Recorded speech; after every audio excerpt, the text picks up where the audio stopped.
What do you think of the new He-Man trailer? A friend of mine, co-producer of the show, Earl Brooks, he sent me the trailer and he was hyped about it. He said, York, you gotta watch this. So I watched it and I wasn't that impressed. I thought it's probably AI. It's probably some kind of a deep fake. So I went on IMDb just to make sure. To my surprise, they said, this is the real McCoy. This is legitimate. There's going to be a He-Man movie, and you're looking at it. That's the trailer. I did say to him that it seems a little bit campy. I said that to Earl Brooks. But I wanted somebody else's take. And I was willing to change my mind about He-Man because I adore He-Man. Growing up, I used to watch it all the time. So I played it for my wife, and before I played it, I said to her, I don't want to influence you. I'm not going to tell you if I like it or not. I want you just to watch it and give me your honest opinion. And as soon as I played it, on the first frame of the trailer, she loved it. She didn't just like it, she loved it. She wanted to marry the movie. That's how in love she was with it. And I said, wow, you like it this much? So I watched it again. And I said, you know what? I like it too. Isn't that crazy how influenced we are by people? But the reason that I like it is because I understand it a little bit better. That Adam, he's like a fish out of the water type of story. Now, before we go into all of that, just to give you a little bit of a background, if you weren't raised up in the 1980s like me, you probably wouldn't appreciate this. But back then, when Mattel, the toy company, they wanted to rival the Star Wars action figures. So they were thinking about what could they do? So they developed He-Man. This character was supposed to be from a post-apocalyptic. He's kind of like a Conan the Barbarian, but in space. And when it started out, he didn't have the alter ego, there was no Adam, Prince of Eternia. It was just He-Man. And his powers, his super strength, was given to him by a green sorceress. Then, another adaptation came in 1983 when they had the first He-Man cartoon. That was a massive hit. And I think the reason that it was because the writers, they retooled everything and they brought in Adam, Prince of Eternia, and Defender of the Castle Grayskull. By the way, that is my all-time favorite introduction to any TV show. And when they brought out this character where you have Adam that has a choice of turning into He-Man, it was great because Adam didn't look that heroic. He didn't have the muscles. He wasn't charismatic.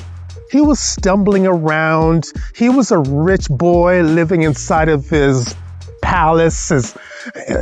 And he was a pacifist. He was a little bit clumsy, if I didn't say that already. He didn't have it all together. So no one expected this person to be this ripped, massive hero. But there he was. This revolutionized it. Then after that, they brought out the He-Man movie, the first He-Man movie in 1987 with Dolph London. Yeah, this guy, he has a body for it right here. But the movie was a flop.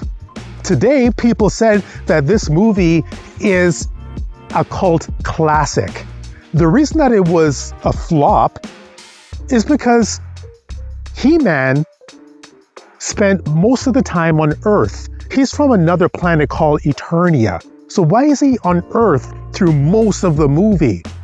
Then in 2002, they brought out another He-Man movie. Critically, they said that this is the best writing out of all of the He-Mans. I haven't seen that one. Then in the Netflix era, 2022, they brought out He-Man, or Masters of the Universe Revealed. I enjoyed this, but some people, they didn't, because you had Adam. I think Adam died and then he was raised again, and other people died and they were brought back to life. And it was a little bit of a stretch, and it divided the He-Man community. Can He-Man have a community? It looks like everything has a community these days. Nevertheless, some people didn't like it. Now, we're on the verge of having a new He-Man movie. And I think that this one may be the best one. Writers, they learn, they adapt. They could take their story and make it even better. This reminds me when Apple came out with the iPhone back in 2007. They say that was the epitome of technology, that nothing else that Apple or anyone could come out after that time could excel, could surpass it. But obviously they came out with the iPhone 2, the iPhone 4, the iPhone 5, and it just kept on getting better and better because they learned from previous versions how to make their software and their hardware more compatible with each other. And now you have the iPhone 17, and now you're going to have the iPhone 18, and the rumors are buzzing that the next iPhone is going to be foldable. That's adaptation at its best. I think this may be the magnum opus of all of the He-Man movies. A little bit of a note here, if you are a writer listening to this. If you're working on your manuscript, give it more time. Learn from previous drafts of how you could make it even stronger. And even when it's released, you may look at that version and say, how could I even make it better than that? There's always a little bit of a room for improvement. There always is. So I'm looking forward to this new movie. And I heard that they're going to bring back Man-at-Arms. He's going to be in it. He's from the original. They're going to bring back Teela. I'm excited about Teela. She's going to be in it. They're going to bring back the Sorcerer. Of course, they have to have Skeletor. Of course, he's going to be back. Hopefully, they're not going to have Worko. But everything else is fine, and I want to hear your opinions. Are you excited about the new He-Man movie? Is there things in the trailer that gives you some doubts? Are you going to be the first in line?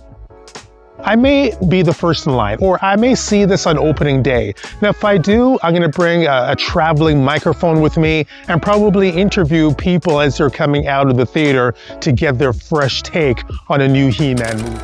What do you think? And if you want to see a story that's went through a lot of adaptations, then check out my anthology science fiction show. It's called Welcome to Earth Stories. It's a sci-fi podcast. You could take a look within the links, or you could go to welcometoearthstories.com, and all the details will be there. I'm York.